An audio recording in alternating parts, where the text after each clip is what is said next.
Hello students. हम लोग जो है त्रिकोणमिति पढ़ना स्टार्ट किए थे, उसमें कुछ फंडामेंटल जो है हम लोग पढ़ भी लिए थे। उसके बाद जो है ना हम लोग उससे आगे का कुछ क्वेश्चन भी करते हैं एग्जाम्पल का। उसके बाद जो है हम लोग क्या करेंगे, फिर से इस चैप्टर का एक्सरसाइज का क्वेश्चन करना स्टार्ट करेंगे। सबसे पहले जो है पिछला क्लास में हम लोग ने कुछ कुछ बात को पढ़ा था, कुछ कुछ फॉर्मूला बनाया, तो वो सारा चीज को लिख लेते, एक बार रिवीजन कर लेते पिछले वाले क्लास को।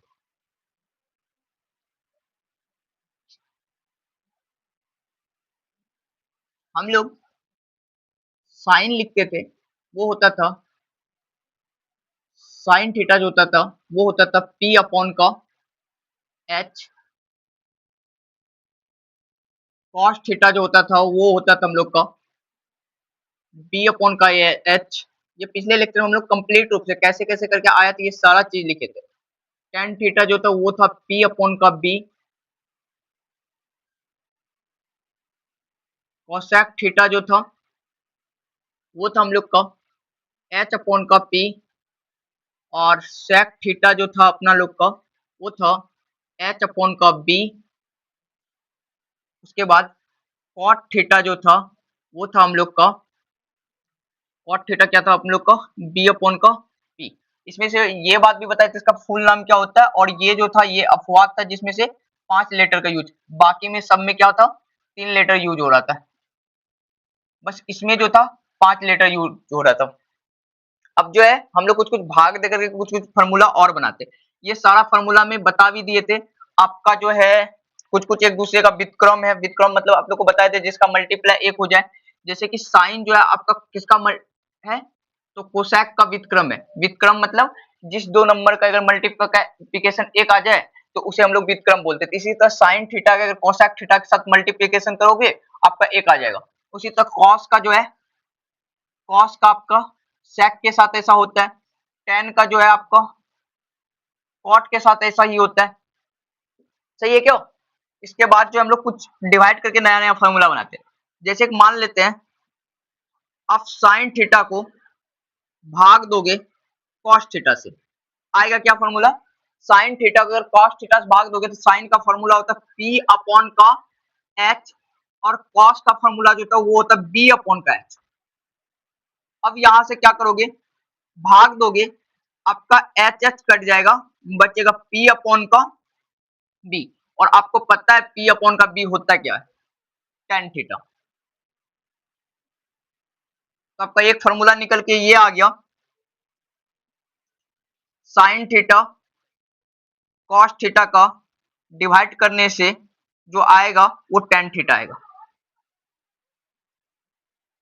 अगर आप इसका उल्टा भाग दे रहे हो, अगर मान लेते हैं कॉस थीटा डिवाइड कर रहे हैं हम लोग साइन थीटा का, तो ये क्या होगा, कॉस थीटा अपॉन का साइन थीटा। ये तो इजी बन गया। फिर से ऐसे करके आप निश्चित कर सकते हैं हम लोग बी अपॉन का एच, पी अपॉन का एच। यहाँ से एच एच कटेगा, आपका बी अपॉन का पी बचेगा। और बी अपॉन का पी हम लोग का होता है क्या, क्या होता है, कॉट थीटा। तो यहाँ से एक फॉर्मूला ये आ गया, cos theta sine theta equal का कॉट थीटा। ये दो फॉर्मूला आ गया नया। कट रहा है क्या लेक्चर में, ये दिख रहा है क्या, दिख रहा है? ठीक है, चलो चलिए इसके बाद हम लोग आगे करते हैं। अब यहां से ऐसा बहुत सारा फॉर्मूला बना सकते हो। अब जो है हम लोग यहाँ पे ये एक दो सवाल जो है एग्जाम्पल का उसको करते हैं। उसके बाद जो है हम लोग चैप्टर वाले सवाल पे आ जाएंगे। ये लेक्चर जो है थोड़ा लंबा होगा क्योंकि इंट्रोडक्शन वाला क्लास खत्म हो गया था। इसमें 8.1 को निपटा देना है, 8.1 पूरा कंप्लीट कर लेना। क्योंकि आपको जो टेस्ट सीरीज के बारे में बताया गया था, जो टेस्ट एग्जाम के बारे में बताया गया था, उसमें बहुत ही कम टाइम बचा हुआ है। उसका क्वेश्चन आंसर भी लिखना है, उसके लिए आपको कुछ नोट्स भी देना है, और बहुत छोटा मोटा टॉपिक है जो कि आपको प्रोवाइड किया जाएगा। और आपको जो है ना इसमें जो है इस बार जो है डायरेक्टर सर का कहने पे जीके जीएस और जो है केमिकल फार्मूला ऐड किया जाएगा। ये जो आपका व्हाट्सएप चैनल पे ये आपको मिल जाएगा, ये सारा ये टॉपिक को ऐड किया गया। और बाकी जो है आपका कल जो है 7:30 बजे 7:30 पीएम में 7:30 पीएम में क्या किया जाएगा, आपको सिलेबस बताया जाएगा साथ 30 PM में, टेस्ट कैसा लेना, कौन सा चैप्टर का लेना है, कौन सा चैप्टर ऐड रहेगा और कौन कौन चैप्टर आप नहीं पढ़े हो वो चैप्टर आपको यूट्यूब पे पढ़ाया जाएगा। यूट्यूब पे आपको वो सारा टॉपिक पढ़ाया जाएगा जो आपको पहले से नहीं पता, आपको लग रहा है कि ये टॉपिक नहीं, तो आपको ये लगेगा कि ऑफलाइन के लिए ज्यादा एडवांटेज था, पहले से उसको पढ़ा के रखा था, ऑनलाइन के लिए नहीं था। तो आप लोग के लिए ऐसा कुछ भी नहीं है, जो टॉपिक नहीं पढ़ा हुआ रहेगा आप लोग कमेंट करोगे ये टॉपिक हम लोग को फिर से पढ़ना है, तो वो टॉपिक हम लोग पढ़ लेंगे। चलिए सबसे पहले ये सवाल करना स्टार्ट करते हैं। सवाल है, यदि 10a 4/3 है, 4/3, तो कोण ए के अंतरिकोणमितीय अनुपात। आप लोग को पता है त्रिकोणमितीय अनुपात जो है पिछला लेक्चर में हम लोग देख लिए थे, कितना होता था 6, अभी भी देखे हो अभी 6, इसी को तो बोलते हैं त्रिकोणमितीय अनुपात। ये त्रिकोणमितीय अनुपात दे रखा, एक दे रखा हम लोग का 10 दे रखा और बाकी 5 याद करना है। सबसे पहले सॉल्व करना स्टार्ट करते हैं, बिल्कुल इजी सवाल है। सबसे पहले एक ट्रायंगल बना लेते हैं।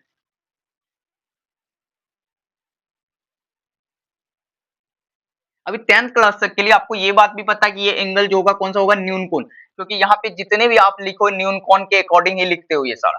तो मान लेते हैं ए ये एंगल है, बी आप लोग का 90 डिग्री है और सी फिर से न्यून कोण। अब जो है हम लोग को ए कोण के अकॉर्डिंग दिया हुआ, ए कोण के अकॉर्डिंग आपको बोला जाए, आप बोलोगे बीसी क्या होगा हम लोग का, लंब होगा। और ये कर्ण जो होता है हम लोग के लिए फिक्स होता है, सबसे लंबी भुजा। और ये जो होगा हम लोग का वो हो जाएगा क्या, आधार। अब जो है हम लोग का 10a दे रखा, सबसे पहले 10a दे रखा, और 10a का फॉर्मूला क्या होता है, 10a का फॉर्मूला जो होता है हम लोग का p अपॉन का b होता है, p अपॉन का क्या होता है b। अब यहाँ पे tan थीटा, यहाँ पे tan a, अब एंगल हम लोग थीटा मान के चले, इसी को अगर थीटा लिखा रहता है tan थीटा हो जाता, कुछ भी अपने अकॉर्डिंग कर सकते हम लोग। tan a लिखा हुआ इस एंगल के अकॉर्डिंग बोला है, तो p अपॉन का b, और p अपॉन b का वैल्यू दे रखा हम लोग के पास कितना, 4/3। अच्छा tan a जो है हम लोग जानते हैं कि यह एक रेशियो है। अच्छा tan a का डेफिनेशन कौन बता सकते हो, tan a का डेफिनेशन कौन बता सकते हो, tan a बोलते थे समकोण त्रिभुज में a न्यून कोण के अकॉर्डिंग, अगर यहाँ पे a है तो a, थीटा है तो थीटा, तो a न्यून कोण के अकॉर्डिंग लंब और आधार के अनुपात को हम लोग tan a बोलेंगे, इसके अकॉर्डिंग डेफिनेशन बनाना चाहो तो। अब जो है, अब ये 4/3 जो है एक रेशियो था, इसका वैल्यू जो है कुछ भी हो सकता था, p का वैल्यू कुछ भी हो सकता है, b का वैल्यू कुछ भी हो सकता है, मतलब कुछ भी कहने का मतलब इसके गुणज के रूप में, जैसे मान लो ये कितना हो जाए, 8/6 भी हो सकता है, 16/12 भी हो सकता है, 12/9 भी हो सकता है। ये सारा वैल्यू इसका पॉसिबल है, ये वैल्यू भी पॉसिबल है, ये साइड भी पॉसिबल है, मतलब इसका भुजा जो है पी, मतलब यहां से जब अगर कंपेयर किया जाए पी का मान 4 भी हो सकता है, 8 भी हो सकता है, 16 भी हो सकता है, 12 भी हो सकता है, और ऐसा बहुत सारा मान हो सकता है, क्योंकि अनुपात है, अनुपात तो सरलतम रूप में रहता है, तो इसे काट करके लिखा होगा सिंपल रूप में, तो इसलिए ना, तो पी का वैल्यू में एक रेशियो मान लेते हैं, जो अनुपात जो कटा हुआ। अब एक बात पता है आप लोग को, अगर इसको इसको काटा होगा तो एक ही चीज से काटा होगा, जैसे 2 से काटोगे 3 4, आप इसे कितने करोगे, 4 से काटोगे 3 4, आप इसे कितने का काटोगे, 3 से 4, मतलब आप पहले वाला रेशियो पहुंचने के लिए एक दोनों ऊपर नीचे में सेम संख्या से अगर मल्टीप्लिकेशन किया जाए, जो संख्या से उसे काटा गया है, आप पहले संख्या तक पहुंच जाओगे। जैसे यहाँ पे कितना से 2 से काटा गया, जैसे यहाँ पे 3 से काटा गया, यहाँ पे किससे काटा गया, यहाँ पे भी 3 से काटा गया, सॉरी यहाँ पे 4 से काटा गया, यहाँ 3 से। अब पहले तक पहुंचने के लिए क्या कर सकते हो, वो रेशियो से आप फिर से गुना कर दोगे, तो फिर से क्या हो जाएगा, वहां तक पहुंच जाओगे। जब इसको मल्टीप्लिकेशन किया जाता है तो ये हो जाएगा आपका, मान लेते के का टाइम्स में ये कट के आया था, तो हम लोग मान लेते ये कितना होगा 4 के, और ये कितना होगा 3 के। ये बात समझ में आया क्या, मेन टॉपिक तो यही था समझाना, कहने का मतलब ये था, ये 4/3 एक रेशियो है, तो इसका मतलब ये थोड़ी ये 4/3 ही रहा होगा, इसका साइड भुजा का कुछ भी हो सकता है, 8 भी हो सकता है, 8/16 भी, 16/12 हो सकता है, तो 12/9, 24/18 ये सारा भी हो सकता था। तो हम लोग सोचे कि जिससे काटा होगा, मान लेते वो के टाइम्स में काटा होगा दोनों, तो के से मल्टीप्लाई, दोनों जो काटा होगा ना, एक संख्या होगा के, उससे काटा होगा, इसीलिए दोनों में के लगा देते, मतलब फिर से गुना करोगे तो पहले तक पहुंच जाओगे। जैसे मान लेते हैं इस संख्या तक जाना है, दोनों को 2 से काटा था, ऊपर भी 2 से नीचे भी 2 से गुणा करोगे तो इससे तक पहुंचोगे। इस संख्या को काटा गया था 4 से, तो ऊपर भी 4 से नीचे भी 4 से गुणा करोगे तो इस संख्या तक पहुंच जाओगे। इसको काटा गया तो ऊपर नीचे 3 से, इसे ऊपर भी 3 से नीचे भी 3 तक गुना करोगे तो इस यहां तक पहुंच जाओगे आप। अब क्लियर हुआ क्या? अब हम लोग के पास P है, B है, अब हमको चाहिए क्या? एक H चाहिए था, और हम लोग को ये बात पता है पाइथागोरस प्रमेय से हम लोग बोल सकते हैं H का स्क्वायर P का स्क्वायर B के स्क्वायर के बराबर होगा। H आपके पास पता है क्या? नहीं है, H आपके पास नहीं दे रखा, P दे रखा क्या? P है 4K का स्क्वायर, और ये रेशियो लगाने के बाद में कट करके सिंपल रूप में ही आ जाए 3K का स्क्वायर। ठीक है क्या? अब यहां से करोगे 16K स्क्वायर, 9K स्क्वायर, इधर H स्क्वायर, इधर H को अगर रखोगे रूट अंदर आ जाएगा, और रूट अंदर 16 ना 25K स्क्वायर होगा, और 25 का तो निकल जाएगा 5, और K स्क्वायर का K निकल जाएगा। ठीक है क्या? तो H का वैल्यू जो होगा वो 5K होगा। अब आपके पास तीनों चीज पता है, P, B और H तीनों पता है। P हम लोग बोल इसे क्या किसको बोल रहे हो? ये हम लोग का आधार, अगर याद नहीं रहा तो P बोल रहे हो आप लंब को, और H बोल रहे हो कण को। अब आपको चाहिए क्या? आपको चाहिए क्या? तो आपको tan के अलावा बाकी अन्य जो 5 गए वो अन्य त्रिकोणमितीय अनुपात चाहिए।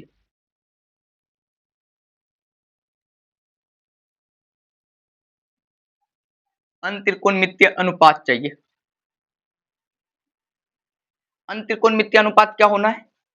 सबसे पहले आप किसको लिखोगे? लिखना है साइन थीटा मान लो, वो होता है लंब अपॉन का कर्ण, शॉर्ट में बोले तो P अपॉन का H। अच्छा P आपके पास कितना है? P की बात करो तो कितना है? P की बात करते हैं तो हम लोग का P जो दे रखा कितना 4K है, और H जो है हम लोग का अभी निकला कितना 5K। ये हो गया 4K अपॉन का 5K। यहाँ से K काटोगे, यहाँ से हम लोग का आंसर जो आएगा 4 अपॉन का 5 आएगा। साइन के बाद अच्छा एक चीज यहाँ पे हम लोग कर भी सकते हैं, या तो सिंपल ऐसे भी कर सकते हो। साइन थीटा ना व्युत्क्रम है किसका? किसका? कोसेक थीटा का। साइन थीटा जो है व्युत्क्रम है किसका? कोसेक थीटा का।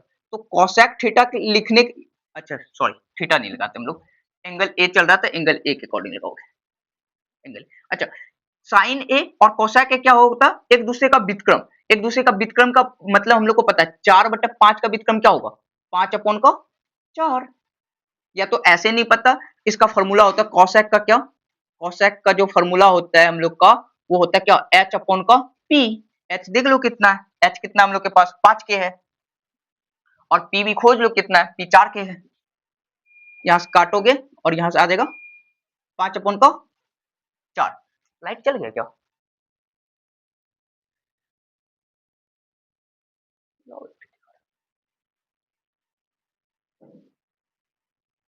फैन ऑफ कर।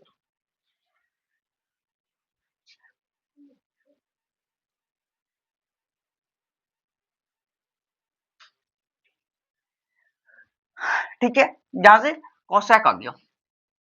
आप जो है कोसेक के बाद आप क्या निकालना चाहोगे? साइन निकाल लो, सॉरी साइन तो निकाल लिया, कॉस निकाल लो। कॉस से निकालोगे बोलेगा b अपॉन का क्या होता है h। b का वैल्यू हम लोग को पता है, b का वैल्यू 3K और h का वैल्यू 5K। यहाँ से k काटोगे ये आएगा 3 अपॉन का 5। अब जो है कॉस के बाद sec, sec के लिखना तो सीधा लिख लो इसका व्युत्क्रम, क्या इतना कर 5 अपॉन का कितना हो जाएगा 3। क्योंकि कल के क्लास में हम लोग, इससे पहले वाला क्लास में हम लोग ये चीज को अच्छे समझ गए, कॉस sec का व्युत्क्रम होता है, एक दूसरे का मल्टीप्लाई एक के बराबर होता है। अब tan, अब cot तो यहाँ पे दे रखा था, cot चाहते तो हम लोग यहाँ से भी निकाल लेते, क्योंकि tan का व्युत्क्रम cot होता है, tan का व्युत्क्रम तो वो होता था 1 अपॉन का tan a होता है, और 1 अपॉन का tan a का वैल्यू रखता है 4/3, तो 3 ऊपर नीचे 4 ऐसे भी। या तो cot अभी हम लोग फॉर्मूला से बोल सकते हैं, cot होता है वो b अपॉन का p। b का वैल्यू पुट करते हैं हम लोग, b का वैल्यू कहाँ पे है? b का वैल्यू 3K और p का वैल्यू कितना 4K। यहाँ से अगर करोगे तो ये कटेगा, ये आएगा 3 अपॉन का 4। सही है क्या? ये क्वेश्चन क्लियर हुआ? ये क्वेश्चन समझ में आया? तो ये क्वेश्चन समझ में आया, एक बार आप लोग स्क्रीनशॉट लो, फिर से ये नेक्स्ट क्वेश्चन को हम लोग एक्सप्लेन करते हैं। ये इस क्वेश्चन के अकॉर्डिंग ये क्वेश्चन थोड़ा अच्छा है, इसमें 6वां चैप्टर भी यूज आ रहा है, तो ये क्वेश्चन थोड़ा अच्छा है, इसके कंपेरेटिवली करते हैं ये क्वेश्चन पहले आप एक बार स्क्रीनशॉट लो, अगला क्वेश्चन हम लोग करते हैं।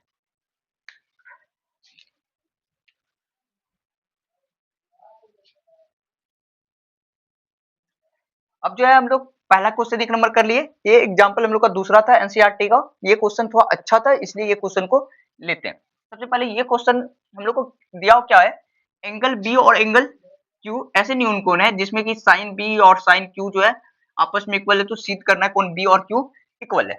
सिंपल सवाल है, तो करते हैं हम लोग। सबसे पहले ये दो ट्रेंगल का अलग अलग दे रखा, आपका बुक में जैसे दे रखा, ये जो है ट्रेंगल अलग अलग ट्रेंगल का दे रखा हुआ है। एक ट्रेंगल है, मान लेते हैं हम लोग, आप लोग का जो अकॉर्डिंग दिया हुआ भुजा ए बी सी, आपका ये कोण 90 डिग्री, और एक है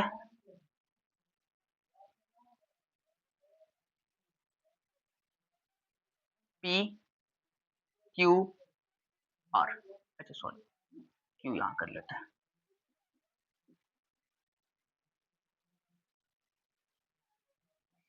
क्यू सिंपल कर लो, पी एक क्रम में कर लेते, क्यू आर ऐसे कर लेते हैं। अच्छा बी क्यों, तो न्यून को नहीं, या तो समकोण बना दिया, यहां से कर लेते हैं ए बी सी, ठीक है। अब हम लोग को दे क्या रखा है, इसका साइन और इसका साइन जो है आपस में क्या है, इक्वल है, और ये पूछ रहा है क्या होना है, तो सिद्ध कीजिएगा कोण बी और क्यू इक्वल है। मतलब इसका रेशियो जो दे रखा है, वो अनुपात जो दे रखा है साइन बी का और साइन क्यू के साथ, वो इक्वल दे रखा है, तो दोनों कोण को आपस में बराबर करना। चलिए करना स्टार्ट करते हैं, कैसे कैसे करके कर सकते हैं, बस सिंपल जो सब है वो सारा मैथ लगाते हैं हम लोग। अच्छा ये कोण के अकॉर्डिंग दिया है हम लोग का लंब होगा, ये कोण के अकॉर्डिंग इस त्रिभुज में ये लंब होगा, ये आधार, ये आधार, कर्ण हम लोग का फिक्स होता है, कर्ण हम लोग का फिक्स। तो क्या करेंगे यहां से, अब यहां से क्या करेंगे, हम लोग यहां से इसका लिखना स्टार्ट करते हैं, साइन बी लिखते हैं। साइन बी का वैल्यू कैसे निकालोगे, लंब अपॉन का कर्ण, तो लंब है हम लोग का यहाँ पे एसी, वैसे लिखना चाहो तो पहले लिख लो, पी अपॉन का एच होता है लंब, और इस ट्रायंगल के लिए हम लोग का लंब का काम कर रहा है एसी और कर्ण का काम कर रहा है बीसी, ठीक है। अब इस ट्रायंगल के लिए आ जाओ, इस ट्रायंगल में साइन लगाओ, साइन क्यूब के साथ, साइन क्यूब के साथ क्या करोगे, फिर से आप लोग का पी अपॉन का एच आएगा, पी का काम हम लोग का इस बार पी आर कर रहा है, और यहाँ पे जो है ये जो है क्यू आर कर रहा है हम लोग का कर्ण का काम। अब हम लोग को एक चीज दे रखा है, ये हम लोग का एक सवाल ही दिया हुआ है, और ये सवाल में थोड़ा एक दो चीज हम छोड़ दिए, जैसे कि सबसे पहले आपको सवाल जब भी ऐसा सिद्ध करने वाला मिलता है, तो सबसे पहले आप दिया हुआ लिखो। जैसे कि आप इससे पहले वाला चैप्टर जो छम्मा, सॉरी इससे पहले नहीं है, छम्मा चैप्टर है जो, वहां पे इस चीज को आप लोग अच्छे से सीखे हो कैसे करते हैं। सबसे पहले क्या सब दिया हुआ था वो लिखना था, साइन बी जो है कॉस, सॉरी साइन क्यूब के इक्वल था, ये चीज दे रखा था आपका। इसके बाद और क्या दिया हुआ था, इसके बाद जो है, इसके बाद जो है हम लोग उसके बाद दिया हुआ लिखते, तो उसके बाद लिखना होता है हम लोग को सिद्ध करना है। सिद्ध करना क्या है, कोण ए, सॉरी कोण बी कोण क्यू के इक्वल है, उसके बाद हम लोग यहाँ प्रमाण से स्टार्ट करते हैं, ठीक है। अब ये दोनों चीज ना हमको दे रखा ऊपर में, साइन बी जो है वो है साइन क्यू के इक्वल। अब यहां से लिख सकते हो AC अपॉन का BC का अनुपात जो है PR अनुपात अपॉन का QR के अनुपात के बराबर है। मतलब इस ट्रायंगल का AC का अनुपात, इस ट्रायंगल का AC और किसका BC, ठीक है क्या। इस ट्रायंगल में आप क्या कर सकते हो, AC भुजा ले रहे हो, और कौन सा भुजा ले रहे हो, BC भुजा, और इस वजह से क्या आ रहा है, इधर आ रहा है हम लोग का PR, और इधर आ रहा है हम लोग का QR, ये भुजा, ठीक है। इसका अनुपात हम लोग क्या क्या है, आपस में बराबर है। अच्छा ये रेशियो जो आ रहा है, मान लेते हम लोग का किसके बराबर आ रहा है, के बराबर मान लो, या तो आप इसको थोड़ा चेंजेस ये चीज कर सकते हो, इस भुजा का अनुपात में इसको बदलना चाहो तो आप ऐसे कर सकते हो। AC हम लोग लेना चाहते हैं, इसका किसके साथ होगा, PR का। इस भुजा का ये वाला अनुपात इस भुजा के ये अनुपात के साथ बराबर हो जाएगा किसका, BC अपॉन का QR। मतलब BC लेंगे जब QR कर लेंगे, तो कर्ण का एक भुजा का अनुपात बराबर है। ऐसे भी कर सकते हो सिंपल तरीका से, अगर आप NCERT फॉलो नहीं करोगे तो तब भी कर सकते हो। जैसे यहाँ पे ये तरीका यूज करोगे, आप क्या करोगे, इधर से आओगे, यहां से जाओगे, आप लिखोगे AC अपॉन का PR, इधर करोगे BC अपॉन का QR। अब ये दोनों जो है आपस में क्या है, हम लोग का बराबर हो रहा है। ये भुजा का अनुपात इस भुजा के साथ, इस भुजा का अनुपात इस भुजा के साथ आपस में बराबर हो रहा है। अब चाहो तो यहां से और अलग तरीके से भी कर सकते हो। मान लोगे इसको एक K के बराबर है इसका अनुपात, तो यहां से आपका AC निकल सकता है। AC निकलेगा K इंटू का PR, और आपका BC निकलेगा QR इंटू का K। अब यहां से क्या कर सकते हो हम लोग कि AC और PR दे रखा, BC QR दे रखा है। अब हम लोग कौन सा भुजा निकाल सकते हो, आप मान लो AB भुजा निकालना चाहते हैं, AB भुजा और PQ के साथ अनुपात निकालना चाहते हैं, निकालो। AB भुजा का अनुपात किसके साथ निकालना चाह रहे हैं, PQ के साथ। अच्छा, AB भुजा कैसे लिखोगे, आप लोग को पता है क्या, AB भुजा आप लिख सकते हो कैसे, AB भुजा लिखना है, AB भुजा आप लिखोगे BC का स्क्वायर माइनस का AC पाइथागोरस थ्योरम से। इतना तो समझ में आ रहा होगा, BC का स्क्वायर माइनस का AC का स्क्वायर। ऐसे करोगे क्या, आप नीचे में कर सकते हो क्या, आप नीचे में कर सकते हो क्या, PQ लिखना है तो PQ के लिए करोगे आप QR का अनुपात, QR का स्क्वायर माइनस का PR का स्क्वायर। क्या करोगे, PQ लिखना है तो QR का स्क्वायर माइनस करोगे किसका, PR का स्क्वायर। सही है क्या, ऐसे कर सकते हैं क्या। अच्छा, ऊपर में हम लोग वैल्यू पुट करके लिख सकते हो क्या, BC लिख सकते हो, BC BC यहां से लोगे, ये आएगा रूट के अंदर QR स्क्वायर माइन K का स्क्वायर माइनस हो जाएगा आपका AC कितना होगा, AC हो जाएगा, AC हो जाएगा आपका PR स्क्वायर K का स्क्वायर। अगर BC और QR का वैल्यू को यहां से उठा करके पुट कर दिया जाए समीकरण 1 से, मान लो नीचे में हम लोग का चल रहा है QR का स्क्वायर माइनस का PR का स्क्वायर। अब ऊपर में K कॉमन आ रहा है रूट के अंदर, कॉमन निकालोगे K स्क्वायर, यहाँ ऊपर में बच रहा है, ऊपर में क्या बच जाएगा हम लोग का QR स्क्वायर माइनस का PR स्क्वायर। और नीचे में भी आप देखोगे तो नीचे में भी रूट के अंदर हम लोग का वही है QR स्क्वायर माइनस का PR स्क्वायर। ऊपर से अगर K निकालना चाहो तो निकाल भी सकते हो क्या, K आपका निकलेगा रूट के अंदर, ऊपर भी सेम QR स्क्वायर माइनस का PR स्क्वायर, नीचे में भी QR square minus PR square का रूट ओवर। अब यहाँ से इसको काटोगे, सॉरी ये यहाँ कॉमन निकालोगे ना, यहाँ से काटोगे क्योंकि K स्क्वायर है तो एक गो K बाहर निकलना है, यहाँ से हम लोग का बचेगा क्या K। अब जो है हम लोग का एक भुजा और जो है AB अपॉन का PQ, वो भुजा का अनुपात भी कितना के बराबर आ गया, K की इक्वल आ गया। अब दो टाइप से इसको समरूप कर सकते हो आप, एक तो आप चाहो तो इसी टाइप से BC और QR का दे रखा है तो और कोई भुजा, तीनों भुजा का आप आपस में अनुपात बराबर कर सकते हो, या तो आप ये बात बोल सकते हो कि हम लोग का AC अपॉन का PR पहले से बराबर दे रखा था, AC अपॉन का PR उसके बाद किसके साथ BC और QR के साथ अनुपात दे रखा था, यहां भी इसका वैल्यू K के बराबर है, तो अब AB और PQ तीनों भुजा का आपस में अनुपात क्या हो जा रहा है, बराबर हो जा रहा है। या तो अगर दो भुजा का अनुपात ये दोनों छोड़ दोगे ये भुजा का, कोई बात नहीं, तब भी बीच का एंगल 90 डिग्री है, तब भी बराबर आपस में क्या कर सकते हो, कर सकते हो। अगर भुजा का अनुपात बराबर निकाल लिए तो हम लोग भुजा का अनुपात से करते हैं। हम लोग का आया AC अपॉन का इस ट्रायंगल के लिए PR, उसके बाद AB अपॉन का क्या आया, ए बी अपॉन का पी क्यू, और बोल सकते हो क्या, बी सी अपॉन का क्यू आर।